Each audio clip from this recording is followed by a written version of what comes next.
Nag-counterflow sa R10 ramp sa port area sa Maynila pa NLEX Harbor Link ang humaharurot na rider na yan. Puntik pa siyang masalpok ng kasalubong na truck. Hindi na natunto ng pamunuan ng NLEX kung sino ang rider pero posibleng nalito raw ito sa pagpasok. Pinag-aaralan nila ngayon ng pagdaragdag ng mga karatula para iwas aksidente. Nahuli kamang pag-spark at pagputok sa isang poste ng kuryente sa Cagayan de Oro City. Nag-fireworks agad siya. Oh my God, Lord. Heavenly Father God, wala ka kasi. Ayon sa Bureau of Fire Protection, nagkaroon ng brownout sa lugar.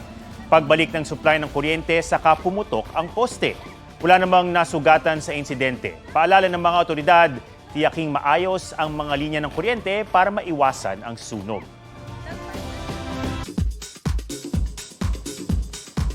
Balik showbiz na si Tom Rodriguez. Unti-unti na raw tumatanggap ng proyekto ang Kapuso actor matapos magbalik bansa noong nakaraang buwan. Mahigit 2 taong nagpahinga sa Amerika si Tom, kasunod ng hiwalayan nila ni Carla Abellana. Naging daan din daw ito para sa kanyang emotional healing. Sa ngayon, pinaghahandaan niya ang concert version ng Ibarra the Musical. Nagbalik na rin daw siya sa social media. I've been trying to force myself to go back. I'm on TikTok then. I'm starting to push myself to go out of my comfort zone. It's nice then to reconnect with the people. Kaya I'm trying to push myself to go out of my ermitaño mode.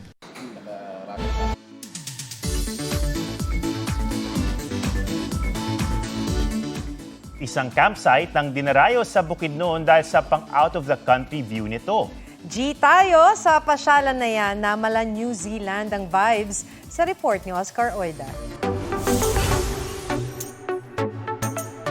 Lumanghap ng sariwang hangin at mag-relax sa harap ng mala New Zealand na view. Grabe, ito na ata siya sa may pinakamagandang view na nakita ko. Campsite ito sa bayan ng Impasugong sa Bukidnon. First time ko nakakita ng ganong place dito sa Pilipinas. Sabi nga nila, may pagka New Zealand yung vibes. Sulit naman daw ang halos 5 oras na biyahe ni Will Buena na mula Cavite. Bukod sa biyahe sa eroplano, sasakay rin ng habal-habal bago makarating sa campsite. Magbabawas tayo ng gamit dito kasi habal-habal pa lang sa akin natin patapos.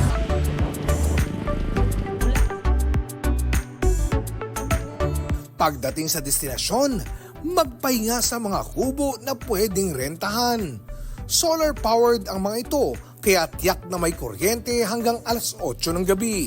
8 PM onwards, wala nang ilaw yung mga solar. So mas maganda, may dala kayong sariling flashlight. Pwede ring magtayo ng tent.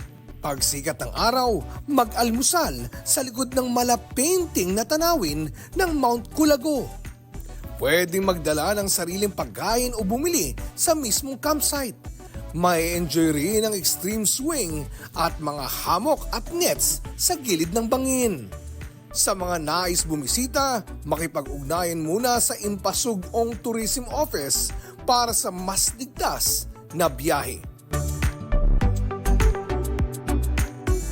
Oscar Oida, nagbabalita para sa GMA Integrated News.